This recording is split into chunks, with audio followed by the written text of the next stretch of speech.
Nosso vídeo de hoje é sobre perda de carga em escoamentos. Então, para responder uma pergunta agora já com escoamentos reais, o que acontece quando eu tenho um escoamento no interior de um duto e eu tenho agora atrito?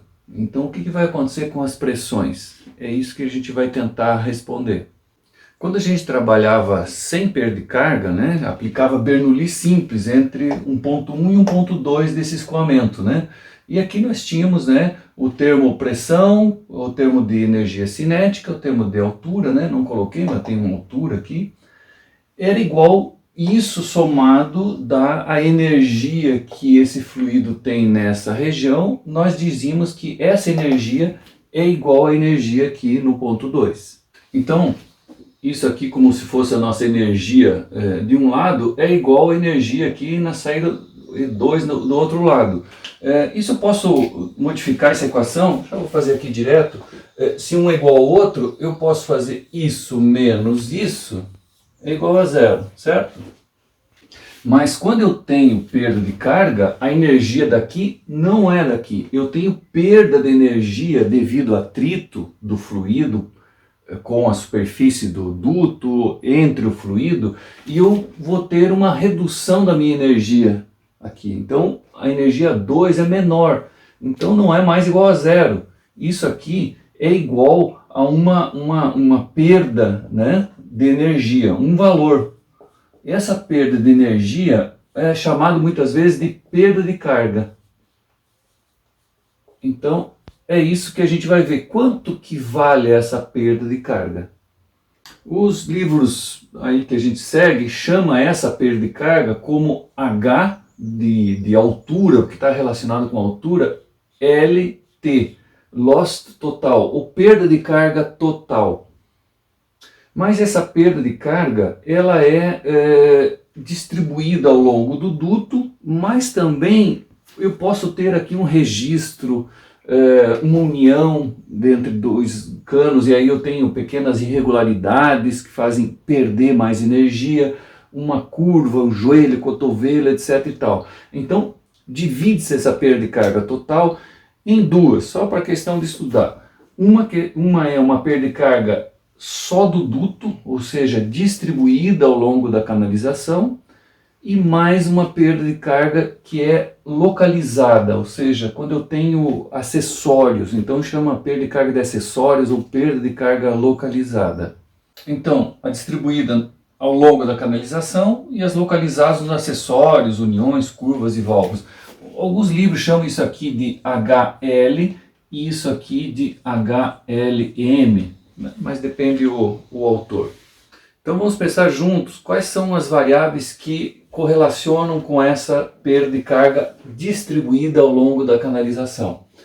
Podemos pensar, no primeiro momento, velocidade. Quanto maior velocidade eu tenho, mais um gradiente de velocidade eu tenho dentro no fluido em si, né, em relação à parede. Então, certamente a velocidade aqui está correlacionada. Então, posso ter a velocidade, comprimento do duto, né? Então um duto mais comprido, eu, claro, vou perdendo mais, né, perda de carga. Então tem o L aqui, o comprimento do duto, pode ser que está relacionado também com o diâmetro e com as propriedades aí do fluido. Um fluido mais denso, eventualmente, então podemos botar um ρ.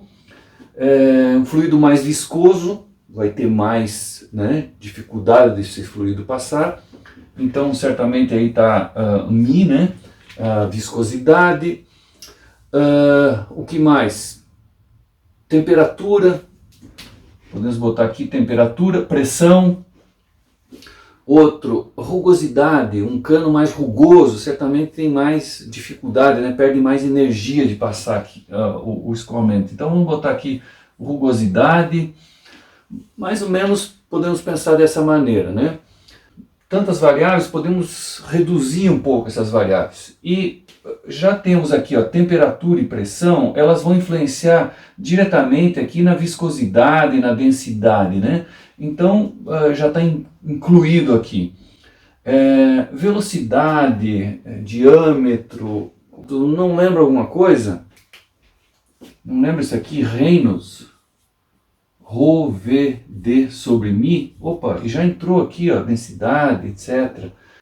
Por isso que os números adimensionais e o Reynolds aqui é importante, porque isso auxilia em redução do número de variáveis.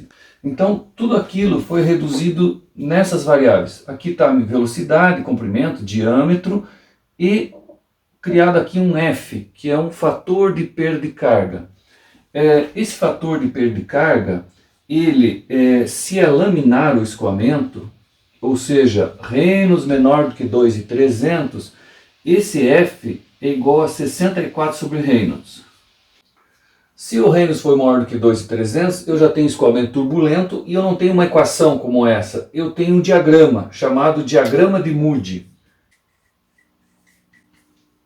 Nesse diagrama eu tenho o F em função do Reynolds. E para um cano liso, eu primeiro então determino qual o Reynolds que está passando nessa canalização e venho aqui e acho o valor de F. E com isso tenho F, tenho L, tenho D, tiro então a perda de carga nessa tubulação com dado comprimento. Ponto. Agora, se o cano não é liso, se ele tem uma rugosidade, então isso faz aumentar a minha perda de carga, ou seja, aumentar o meu F. Então nesse diagrama, na verdade eu tenho famílias de curvas e aqui a rugosidade vai aumentando. Essa rugosidade vocês vão ver em mecânica dos fluidos, mas ela é a altura dos picos da rugosidade dividido pelo diâmetro da tubulação. Então esse E é aqui um duto, onde que eu tenho a rugosidade. Esse E é a altura aqui entre picos e vales, a altura média de picos e vales, dividido pelo diâmetro da tubulação. Então, dada a rugosidade, você agora, com esse dado Reynolds, vai até a respectiva curva e acha o valor do F e pronto, calcula então a perda de carga para esse duto. Agora, note uma coisa interessante. Quando eu tinha escoamento laminar, não apareceu a rugosidade. A rugosidade só foi aparecer para Reynolds maior que 2,300, turbulento. Aí eu tenho aqui nesse gráfico a rugosidade. Para laminar, não apareceu nada. Por quê? Um motivo é o seguinte: quando eu tenho escoamento laminar, ele passa por cima, podemos entender, dos picos e vales, então não é muito influenciado. Quando começa a ter escoamento turbulento, ele começa a ser influenciado, essa turbulência, pelos picos e vales, ele entra dentro dos picos e vales, e por isso que eu começo a ter dependência. Então, essa é uma das explicações, né? Notem aqui no diagrama de Moody, onde que, eu começo aqui 2,300, porque é o escoamento turbulento, mas na parte menor que 2,300 é essa equação que vale aqui, ó. Então, se plotar essa equação, ela dá alguma coisa aqui, ó. E tem uma região, na prática, não é 2,300 exatamente, você tem uma região que é meu desenho tá bom, mas é um cinza, que é a região de transição. Então, isso depende, pode ir até 4.000, 5.000, 6.000 Reynolds, o que você escolhe quando chegar aqui. Dependendo do teu projeto, considera que tem uma perda de carga maior pela segurança. Então aqui temos nosso diagrama de Moody. Do lado esquerdo, aqui eixo Y, temos o fator F, fator de fricção, e no X o número de Reynolds. E o que vemos aqui? Essas famílias de curvas. Então vemos a primeira curva aqui mais de baixo, é para um tubo liso. Então, se eu tenho lá, por exemplo, um Reynolds 2 vezes 10 na sexta, note que isso aqui é a escala logarítmica, que é 1 vezes 10 na sexta, 2 vezes 10 na sexta. Eu pego aqui, a partir de 2 vezes 10 na sexta, subo até encontrar a curva do tubo liso e ando à esquerda até encontrar o fator de atrito aqui, 0,01. Mas notem que tem mais curvas, São as curvas relativas a tubos, então, rugosos, aonde que eu tenho vários valores da rugosidade relativa. Relativa é a absoluta, epsilon ou E, sobre o diâmetro do duto. Então, aqui já tem uma tabelinha que diz para alguns materiais, alguns valores aí aproximados de qual é a rugosidade absoluta, o E, Então, para o teu duto, digamos que você vai lá e calcula que dá uma rugosidade 0,02 relativa. Então agora é essa curva que você vai utilizar para aquele teu caso. Então digamos que você tem o mesmo Reynolds lá, 2 vezes 10 na sexta. Agora você vai subir até a curva que eu já esqueci que eu falei, 002, né? Essa aqui. Então chegou nessa curva do teu duto, anda à esquerda e vai achar o novo valor. Notem que aqui também é aproximado, né? É também uma escala logarítmica, né? Então eu chutaria aqui 0,025, tá? E esse é o fator de atrito. E pronto, é isso aí. O Reynolds então é velocidade média, que se está no teu duto. E que mais? Temos aqui uma curva aqui para Reynolds baixos, né? Lembrem que é o 64 sobre Reynolds, é a equação que eu posso utilizar para o fator de atrito para laminar. Então eu posso utilizar a equação ou posso vir direto aqui no diagrama de Moody sem precisar fazer a conta da equação. Então eles simplesmente plotaram a equação aqui. Então 2.300 está aqui, 1 vezes 10 aqui é 1000, esse aqui é 2.300. Então eu posso ir até uma certa altura usar usar esse fator de atrito aqui para Reynolds menor que 2.300. Aqui é a nossa região de transição, onde que depende do caso, pode ser laminar ou turbulento, como já comentamos. Às vezes é preferível usar como fator de segurança, então um fator de atrito maior. E pronto, é isso aí, o dito famoso diagrama de Moody para dutos. Mas isso então, calculamos só a distribuída. Temos ainda a localizada, então, que é nos ditos acessórios. Então, ela também é dependente da velocidade sobre 2, mas agora é um fator K aqui de perda de carga. E esse K normalmente é tabelado, então depende, por exemplo, se eu tenho um tanque d'água aqui, por exemplo, e eu tenho um cano saindo aqui, essa constricção, essa entrada aqui dá uma perda de carga localizada. Isso aqui tabelado K igual a 0,5. Mas se agora eu pegar esse mesmo tanque, ao invés de fazer um canto vivo, fazer um arredondado, assim, né? Eu já tenho uma perda de carga menor. Então essa perda de carga aqui vai caindo. Então esse fator, né? Por exemplo, aqui vai 0,1. Depende desse raio, né? Quanto maior o raio aqui, melhor vai dando perda de carga. Então nesse cano aqui eu poderia ter alguns acessórios aqui, algum registro, etc. Notem que não tem comprimento, porque ele é considerado que o comprimento é desprezível. Então eu tenho os acessórios aqui que não vão afetar o comprimento do duto. E eu simplesmente vou somando as perdas de cargas. Então, na verdade, isso aqui tem um somatório. Se eu tenho vários acessórios, por exemplo, aqui está esse duto aqui. Esse duto aqui, por exemplo, agora aqui eu tenho uma emenda aqui. Eu já tenho um outro K aqui. Agora aqui eu tenho um registro semiaberto. Dá um dado K. Então o fabricante às vezes pode dar o K em função de quanto o registro está aberto ou fechado. 100% aberto e ainda tem um dado K. Vou fechando, vai aumentando o K.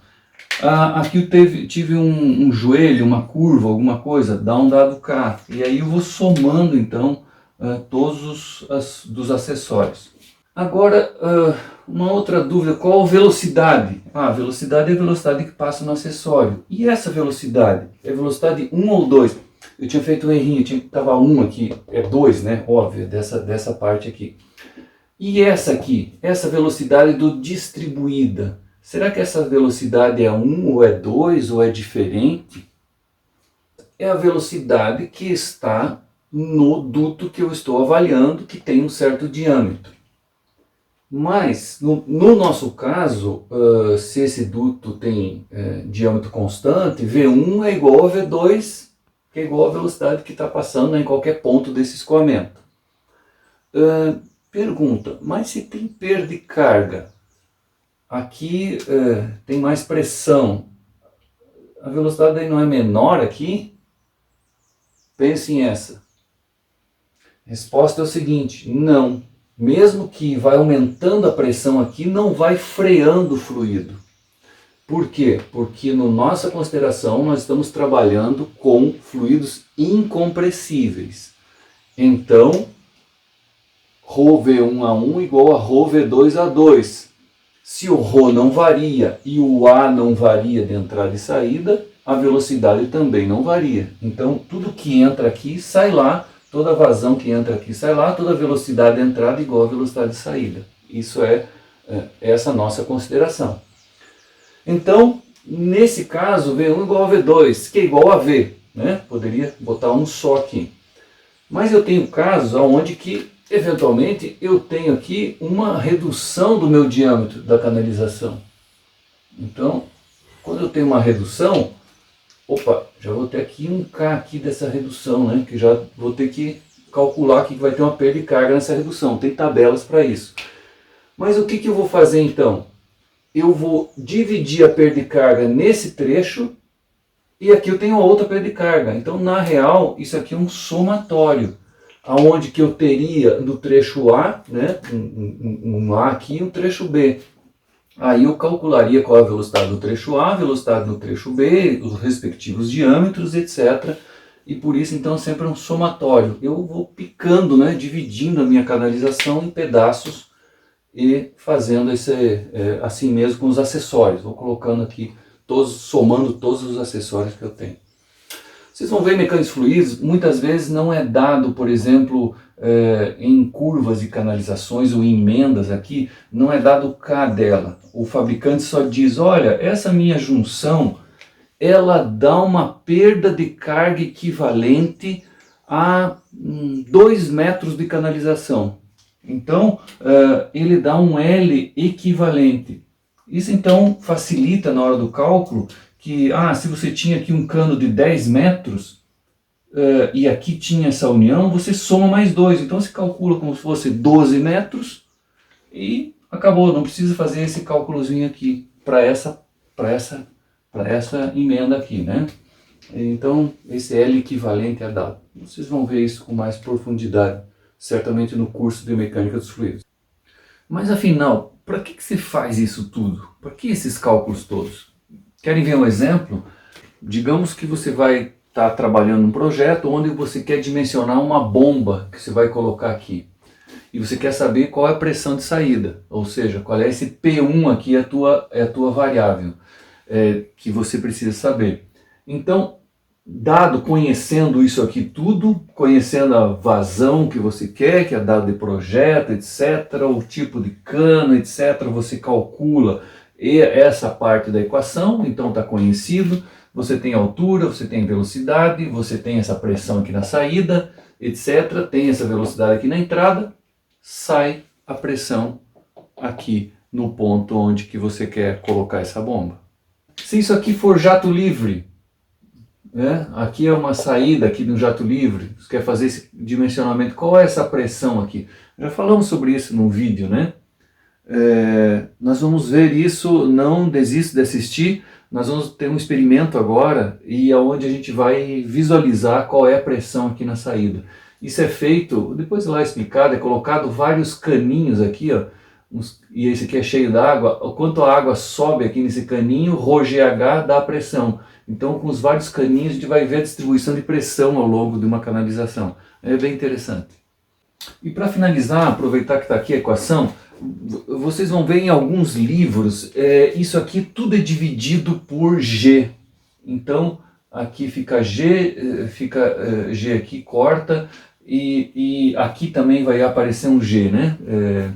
Então isso aqui às vezes é chamado de gama, que é o peso específico, e então esse H aqui fica um H modificado. Eu gosto de utilizar o que a gente viu até agora, que é o Fox McDonald, que é o livro-texto que eu aprendi, então eu uso assim, mas vocês vão ver maneiras diferentes também, né? Então é isso, vamos ao experimento. Esse é o experimento de perda de carga. O que temos aqui? Um reservatório, uma bomba centrífuga. Nós temos nessa canalização que está passando água, temos pequenas tomadas de pressão estática na superfície aqui do escoamento. Temos então o fluido que levanta, ou seja, essa pressão que eu tenho aqui é ρGH. O escoamento passa por aqui e agora vamos analisar essa seção. O que já vemos aqui no início, temos um tubo de Venturi. Notem que dá para ver aqui a região de estrangulamento, onde aqui tem uma pressão menor do que na pressão de entrada. Esse mesmo tubo de Venturi está instalado aqui nessa região. Então o que vemos aqui, ó, vemos aqui uma pressão que vem razoavelmente estável. Quando entra no tubo de Venturi, onde eu tenho a constricção, eu tenho uma queda de pressão e depois a dita recuperação de pressão. Então notem, entre a região de medição, que é antes da constricção, e na constricção, eu tenho essa diferença de pressão. E entre a entrada e saída, eu tenho essa aqui, ou seja, não houve uma recuperação de pressão completa. Eu tenho uma perda de carga residual nesse sistema. Vamos fazer uma parada aqui para dar uma analisada nisso aqui. Imagine que se não tivesse perda de carga. Então, se não tiver perda de carga na nossa equação, isso aqui é zero. Nesse nosso caso, as alturas são iguais, Z1 igual a Z2, e vamos estar analisando entre um ponto 1 e 2 na saída. O diâmetro de entrada é igual ao diâmetro de saída, no nossa canalização. Ou seja, a velocidade V1 é igual à velocidade V2. Com ou sem perda de carga, não importa se for fluido incompressível. Então aqui temos V1 igual a V2. Com isso, sobrou o quê? P1 igual a P2. Então, sem perda de carga, a pressão que eu tenho aqui na entrada, nessa altura, ela tem que ser igual lá na saída. Mas o que acontece, né? Aqui já vimos, né? Vai aumentando a velocidade aqui na região de constricção, a pressão cai, e depois retorna, ou seja, eu tenho uma recuperação de pressão plena. Chego na mesma pressão de saída aqui, P1 igual a P2. Mas, se eu tenho perda de carga, agora eu vou ter que a minha pressão não vai mais cortar, vai ficar o HLT. Aqui eu posso isolar o P2. P2 vai ficar igual a P1 menos ρ perda de carga total. Ou seja, a pressão 2 é menor do que a pressão 1, essa quantidade aqui. E é isso que a gente viu lá. A pressão 2 aqui no final vai ficar um pouco abaixo. Não, e todas elas vão caindo um pouquinho mais, né? Devido a essa dita perda de carga. Ou seja, eu não tive a recuperação de pressão que devia ter. E isso aqui está equivalente à minha pressão, minha diferença de pressão, a minha altura aqui, equivalente à minha perda de carga. O atrito reduziu minha energia do sistema. Agora eu tenho uma energia menor aqui na parte 2. Essa energia aqui então é menor, caiu em pressão. Já que a velocidade não caiu, a altura também não caiu, quem pagou o preço foi a pressão. E aproveitar aqui que está essa equação que eu esqueci de falar, é que essas velocidades, eu posso ter aqui um perfil de velocidade, né? Então são velocidades médias. Inclusive aqui na perda de carga também usa a velocidade média. Vocês vão ver depois tem um alfa, um coeficiente aqui para usar a velocidade média para ter a mesma energia, mas já podem imaginar dessa maneira. Vou aproveitar a parada do vídeo para falar de um outro dispositivo que a gente vai ver logo em seguida no experimento. A placa de orifício nada mais é do que uma constricção aqui, normalmente quase se fosse uma arruela colocada aqui dentro, né? Então o meu fluido vem aqui e ele tem aqui um aumento de velocidade aqui, né? E aí, aqui até tem uma leve recirculação, chamam o que a gente diz a vena contracta, contração aqui da veia. Então, isso aqui faz, na entrada eu tenho uma pressão maior, e aqui na região onde que eu tenho então um aumento de velocidade, Bernoulli puro, né, que aumentou minha velocidade, cai a minha pressão. Então eu tenho uma pressão menor aqui. E essa aqui é a leitura, né, correlacionada com essa vazão, com essa velocidade que está passando. Mas notem, se não tivesse perda de carga, então o que aconteceria? Depois que esse escoamento voltasse a ter a mesma velocidade lá, digamos que eu tivesse aqui uma velocidade V1 de entrada, depois de uma certa distância eu vou ter a mesma V1, né, V2 igual a V1 aqui, e colocasse agora um tubinho, ia acontecer igual vimos lá, né? Aqui a pressão ia cair e depois voltaria à mesma pressão de entrada, se não tivesse perda de carga. Como tem perda de carga, eu não volto um pouco mais abaixo. Na verdade, bem mais abaixo do que o Venturi, porque aqui eu tenho mais perda de carga devido a tudo isso aqui, né? Atrito, turbulência, etc e tal. Então poderia-se pensar por que, apesar de eu perder tanta energia num medidor de placa de orifício, ainda utiliza esse sistema para medir vazão. Porque é muito simples de construir. Então no meio industrial ainda se utiliza muito placa de orifício. Voltando aqui, temos uma placa de orifício. Então aqui na placa de orifício, ele fica exatamente no meio entre essas duas tomadas de pressão. Eu tenho aqui onde eu tenho a vena contracta, né, minha contração, eu tenho a menor pressão, e aqui antes eu tenho a minha maior pressão. Então, uma grande queda de pressão, uma boa medição, mas qual é o problema da placa de orifício? Eu não tenho uma boa recuperação de pressão. Notem que essa diferença de pressão aqui é devido à perda de carga da minha placa de orifício.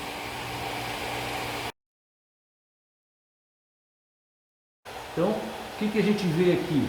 Uma redução da pressão. Porque isso, a perda de carga.